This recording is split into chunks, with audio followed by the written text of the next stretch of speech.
Hello everybody, it's the Historical Gamer once again, and today we're going to be streaming a sneak peek and my first look at an upcoming game, Field of Glory 2 Medieval. Field of Glory 2 Medieval is the sequel to Field of Glory 2. It is a standalone game, and it moves the Field of Glory era from sort of the Ancients period to the Middle Ages, as you might guess from the name. In today's game, we're going to be starting one of the campaigns. The game has multiple campaigns, and we're going to be starting one of those. We'll see how it goes. I'm not in my history with Field of Glory 2, I was not very good at it. So I am curious how long will last, if we even win any battles in the campaign, but we'll find out. Now, Field of Glory 2 is made by Byzantine Games. It is published by Slytherin, and it is coming out on February 4th, so we're still a little ways away from the actual release, but we're going to go ahead and take a quick look at this game today. So we're going to play the campaigns. The campaigns allow you to play through multiple different battles.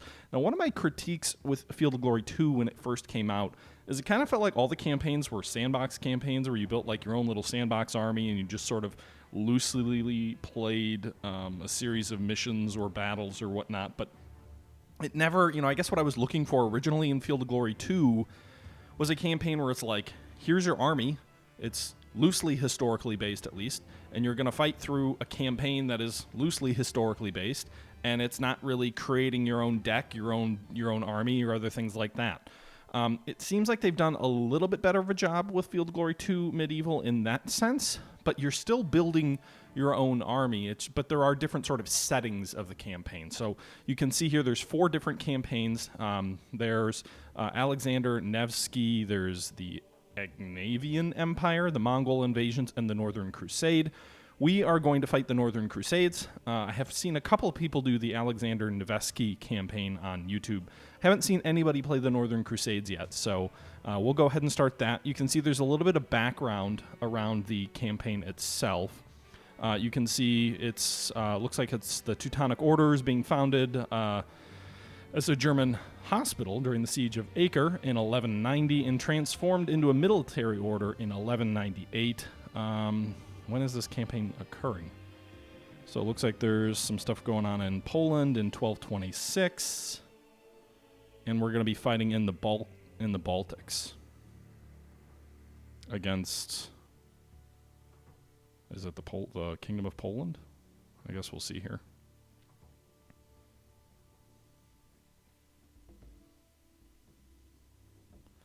The Teutonic Order, okay, this is everything that we just read. So now we have to go and we have to check the campaign's difficulty.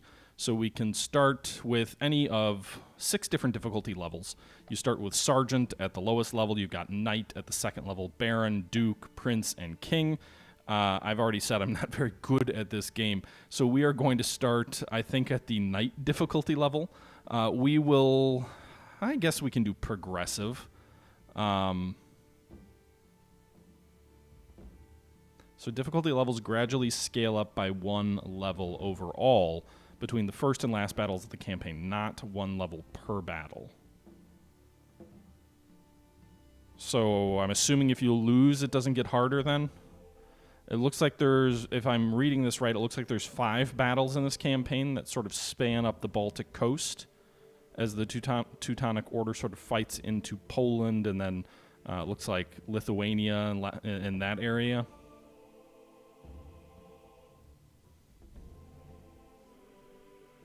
Okay, so we'll do progressive difficulty and we'll fight starting at the Knight level.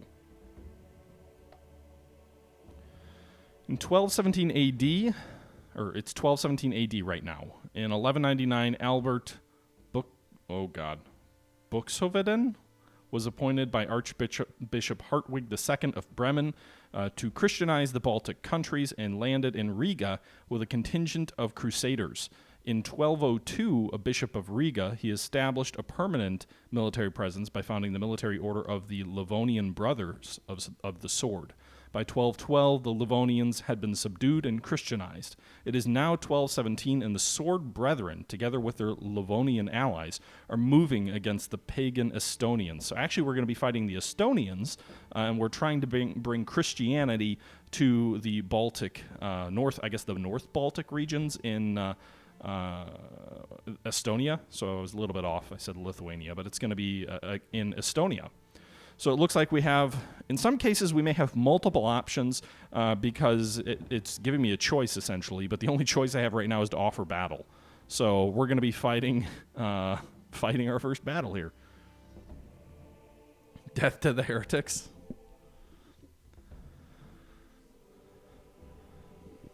So I'm kind of curious about some of the decisions with the game, though, just because, like, I have to imagine we're going to see Crusade, like, Middle East Crusade DLC coming with this game, because you don't do a game of this era without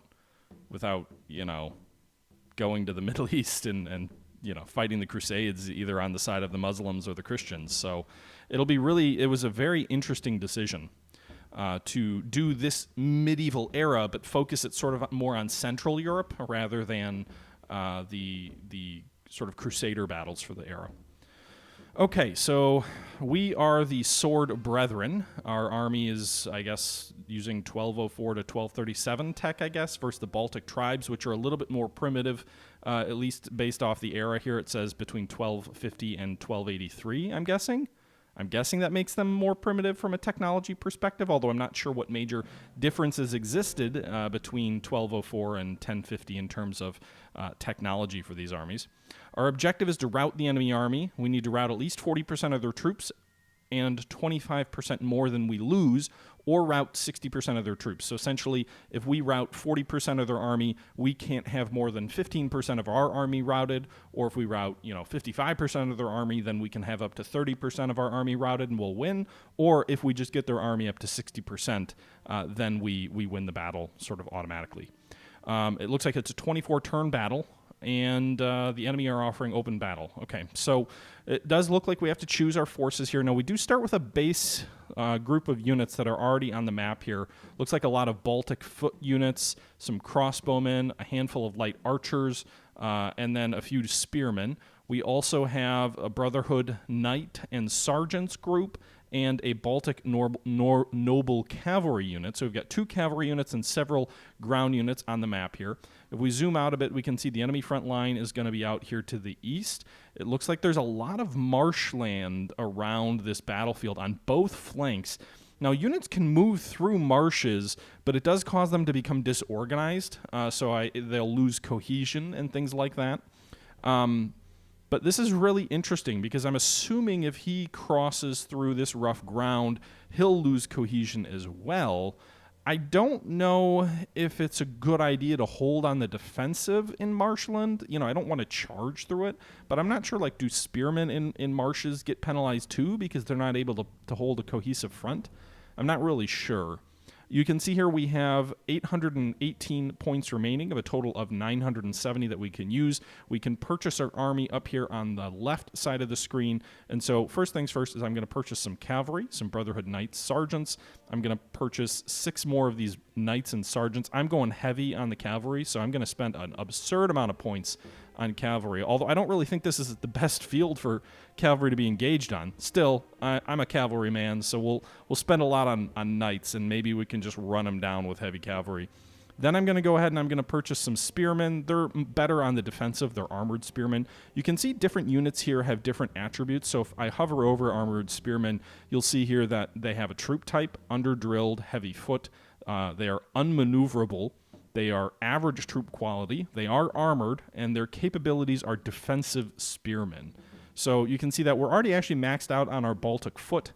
We can purchase up to 4 more just regular spearmen, non-armored spearmen. We can also purchase up to 8 Baltic levies. So these are protected armored troops, but they're below average troop quality. There's also raw spearmen, which are protected, but their troop quality is way worse. You've got peasants who are untrained and unprotected, just carrying some kind of heavy axe or heavy weapon here to bludgeon the enemy. We've also got crossbowmen, raw crossbowmen, and archers. And you can see they all have a different cost for each one of these units. So let's actually purchase 2 archer units here. We're going to purchase 3 crossbow units as well. And I'm going to try and go for some ranged stuff also. And then, you know, I may have made a mistake. I don't have enough points to do what I think I need to do. So let's actually do this. I want to keep the crossbowmen and the archers. I'll drop 2 of the knights. No knight cavalry units. And then I'm just going to purchase with the remainder, I'm going to purchase a bunch of Baltic levies because they're below average troop quality, but they are protected. They do have a spear. They do have a sword. So they're probably, we need them to sort of be the bulk of our infantry, if you will. Armored spearmen, we'll keep them. I've got so much heavy cavalry that I think we can probably be a little bit lighter on the spearmen. We can counter the enemy cavalry with cavalry. And then the only other thing I can afford at this point is peasants.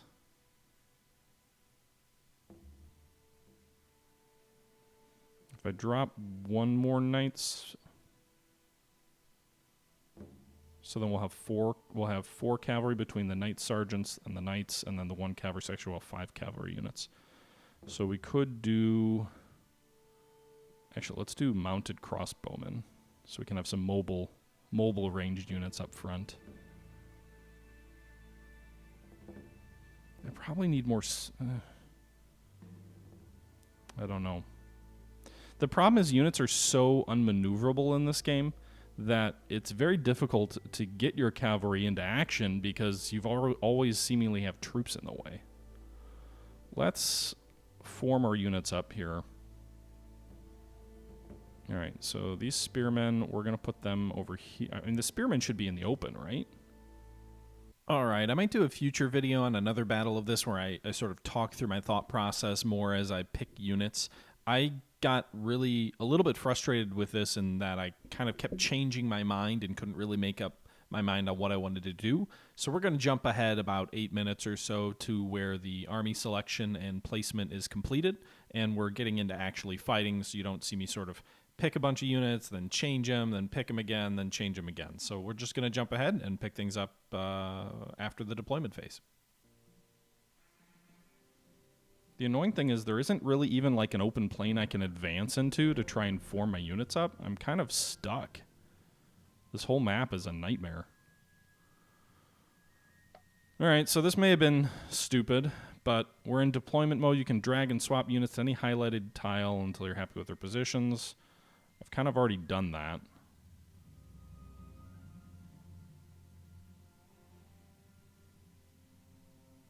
Maybe we advance them up to this wood line here. There's a little bit more open ground up here if I move forward just a few hexes.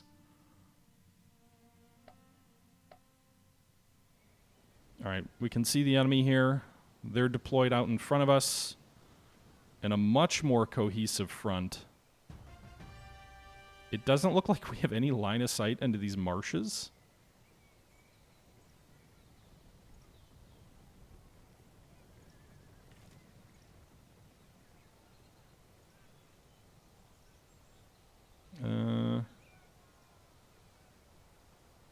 Oh, I forgot to deploy my generals, didn't I? There's a thing where you have to deploy generals.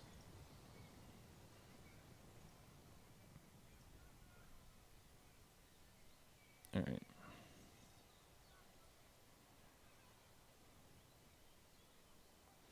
Let's do this. Let's move my crossbow. No, just these units. I don't want to move everybody.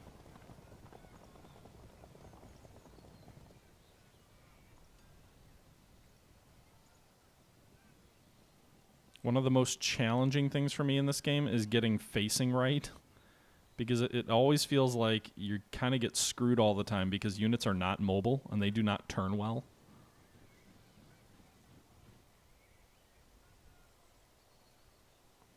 You could try and move up to this line up here.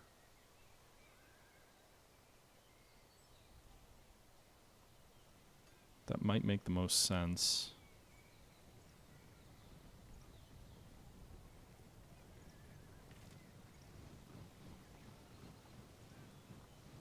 So there is an option to move an entire command, by the way, which I'm not doing. I'm kind of microing and moving individual units one at a time, just because I want to make sure I don't screw anything up. But there is an option. You can see there's an option where it says move whole command, and presumably that'll move all the highlighted units you can see there.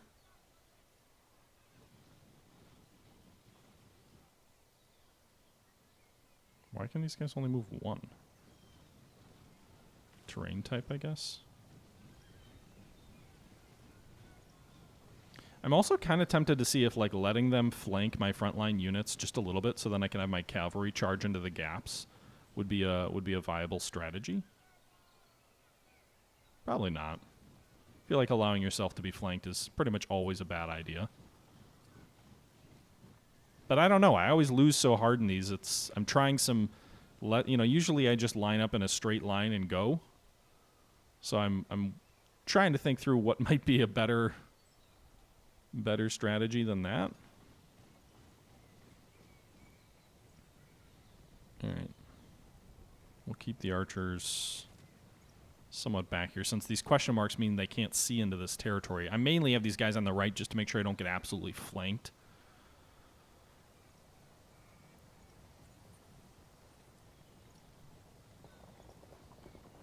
Probably need to move these horsemen more toward the center, because if there is going to be an opportunity for cavalry, it's going to be in the center here, not on these flanks in the marshes. All right, so let's move these guys forward as well. The only thing is, by having these guys in the open, this cavalry in the open, it does let the enemy see exactly where they are. If they're in, like, wooded terrain, then there's fog of war and such. Looks like the enemy's moving archers to our front. I'm curious whether they're gonna, yep, they're gonna start archering our men, shooting at our men. And you can see it looks like their commander-in-chief, Limbitu, is back here in the rear. So they're gonna archer that lead crossbow unit pretty heavily.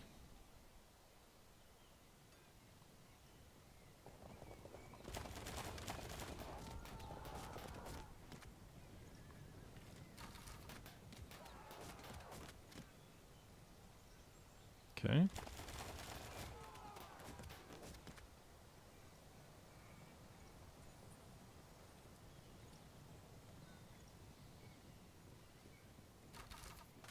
can see, I think they only had a partial attack there.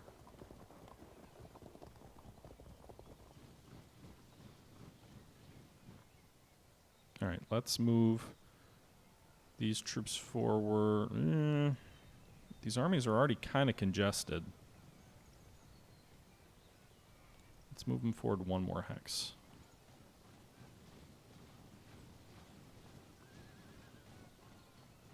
Just to get them a little bit there. They'll gain one clear hex over here on the flank by doing that.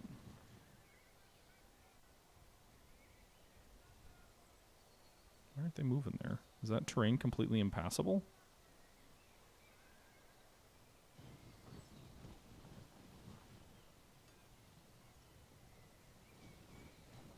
I think I screwed my entire formation up here. I need to shift everybody left one now that I advanced.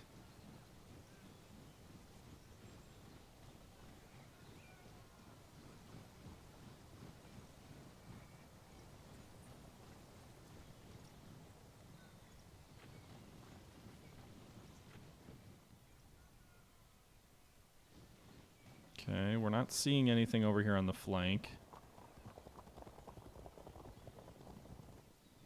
There's got to be something over here somewhere. I'm curious, you've got to be able to see some number of hexes into the woods, right?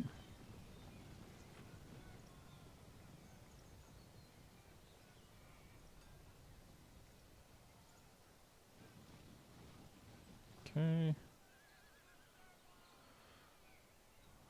And move these horsemen up here.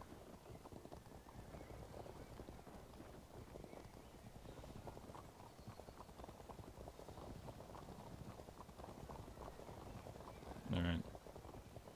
We shall see. This may be a disastrous strategy, but I think that's everybody who can shoot. Already did. So we'll let the turn end and move forward to turn number 3. Or 4. Oh, shit. They charged my archers and disrupted them, but my archers were able to fall back. In good order. And fell right back through our lines, because we've got that gap between our line infantry, if you will. So we were worked out there. SEO, I played Age of Sail. I don't think you were talking to me, but you're talking about the Talonsoft, Age of Sail? Age of Sail 2, and then Age of Sail Privateer's Bounty. Those were great games. I still think those are the best Age of Sail combat games ever made. Although, Game Labs isn't bad. Point blank archery! This is bad, because if they're extended this whole marsh, I'm going to be seriously outflanked. But we'll see. Alright, so... where are the hostiles who drove me back with a charge? It's these guys here, right? Okay, so...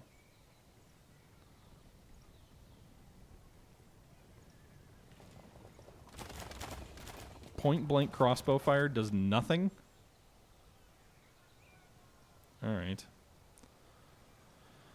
I can charge them, but that'll probably cause my whole line to collapse into disorder. What are they at now? 114?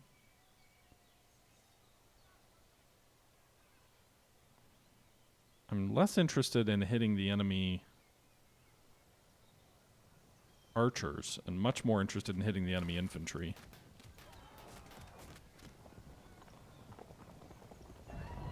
Shoot. Undo. Move 2 forward.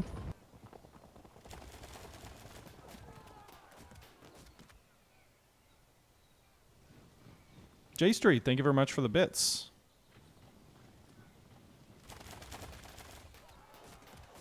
Okay, we gotta try and weaken these guys as they start to come up.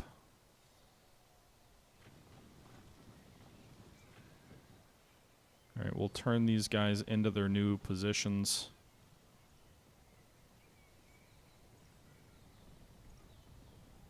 Next turn.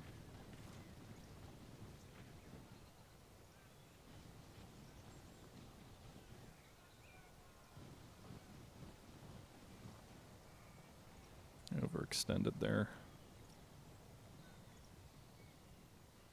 I don't know what to do with the cavalry here. Do I just leave them?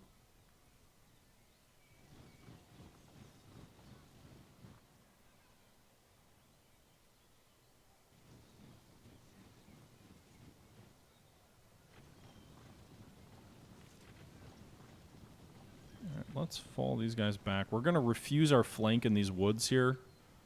We'll see if they can form maybe a little bit of an angle on their line there.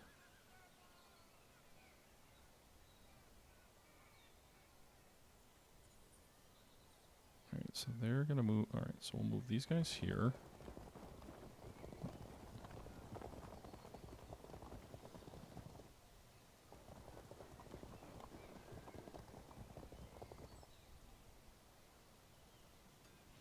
So everybody is in position now where they need to be. Pretty much. This is disastrous. This is going to be disastrous. I don't know what I'm doing.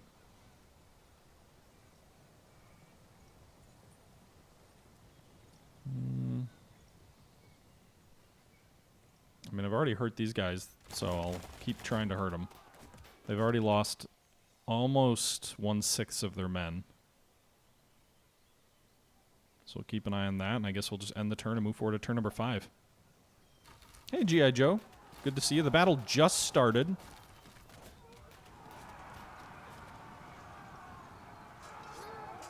So they drove them back and then charged into their rear. That didn't work out very well for those archers on the right flank. The crossbowmen and I guess the mounted flank attack, right? Well, I assumed they'd be able to retreat, but I guess they got driven back once and they couldn't retreat a second time.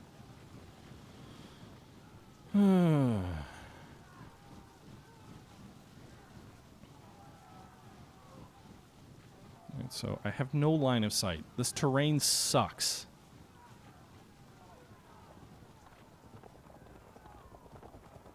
It kind of reminds me of, I think it was Hancock in the American Civil War. General Hancock at one point said, like, the most challenging part of command was the inability to understand or to see, like, the thing that he struggled the most with. Oh, shoot, I didn't want to do that. Well, the thing that he struggled the most with was the inability to see, like, as he rose the ranks, was the inability to see everything that was going on. Because by the time you ended up becoming a corps commander in the Civil War, your command was so large that you would never be able to see the entire, well, very rarely would you be able to see the entire thing and comprehend the battlefield in its whole sense. So, you know, what he said he struggled with was keeping track of what was going on amongst his various commands. Well, those guys are going to lose. I wish there was a way to disengage, but I guess that is authentic in any event.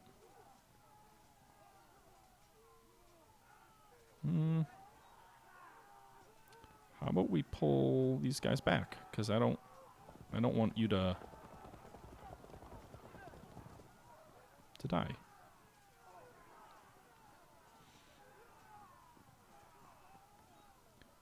Okay. All right, we'll keep firing at these Baltic footmen as they come up. Nice.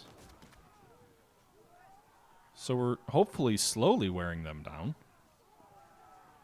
I'm trying to pull these mounted crossbowmen back. These are the archers I've hit the hardest, so I'll focus on them. They're down below 100 strength.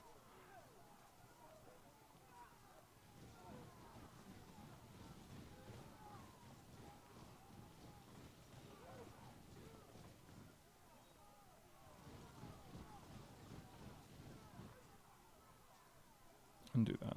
Move back here. Fall back. Okay. Can you guys turn and charge? No? You can't? You can't charge under their flank.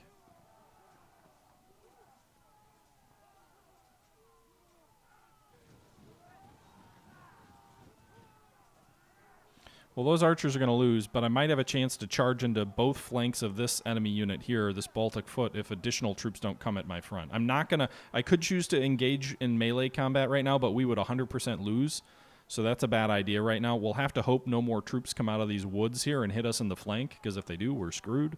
But if they don't, then I might have a good opportunity to wreck this Baltic foot unit.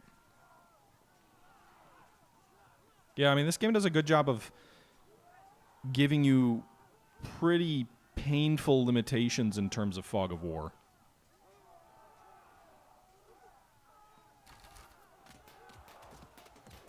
All right, those archers didn't accomplish much. Again, I'm trying to concentrate my fire. It looks like a lot of my archers have got like 2 turns left of ammo, so we're going to be out of ranged ammo soon for all these units. Crossbowmen can fight like infantry, by the way, once they run out, much more effectively than archers can.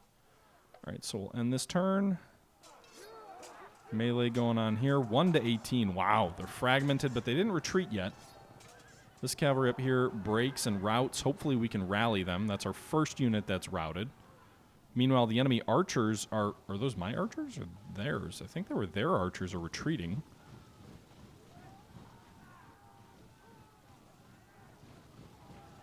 So hopefully they lack the energy to charge and engage any of these units of mine up front this turn, and I can pull my crossbowmen back through my gaps and then solidify my line. It does look like I'm at least sucking them into concentrating their troops in a more narrow front where they can't bring their entire front line to bear against me, which would be great. But we'll see.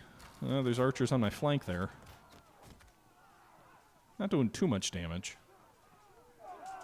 And so that melee continues. There are other troops on my flank here. My troops broke and ran. My own cavalry routed through my lines. That's exactly what I wanted to see happen. Turn. Nobody's in range.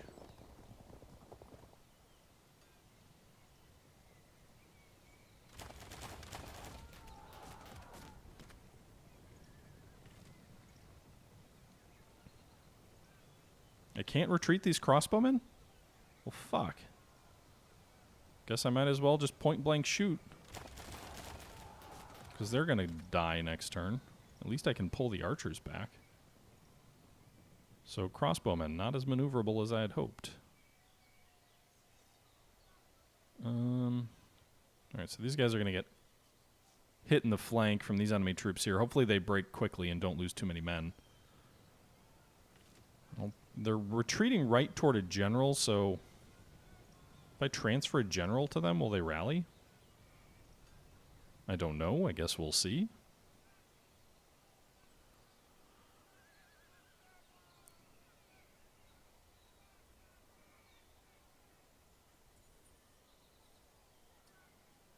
Alright, fire these archers off at these enemy troops. I should wait for them to get a little bit closer before using their ammo, but it's a little late for that. Turn the line here so that we've got a straight front line here. We'll pivot these guys, so there's a little bit of a refused flank in the woods here. The enemy is coming through this way. I'll use my noble cavalry and charge into these Baltic footmen in the flank. Interesting, they charge and then fall back. Is that because of the terrain?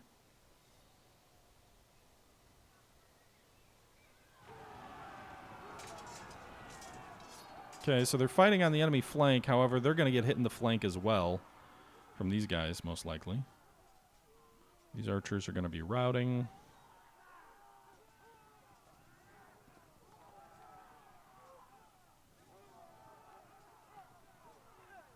Okay. Turn these guys this way. Okay. End turn number 6. We'll move forward to another turn. Long live Tarkin's soul, SEO. We're not playing suzerain anymore. Oh, there's a flank attack. Their flank attack, much more effective than my own flank attack, and my troops immediately broke and routed. That's great. Alright, so they charged my front first, fixed me. I lost 20? Well, they routed those guys real fast. Alright, it's about time to close my lines up, I think.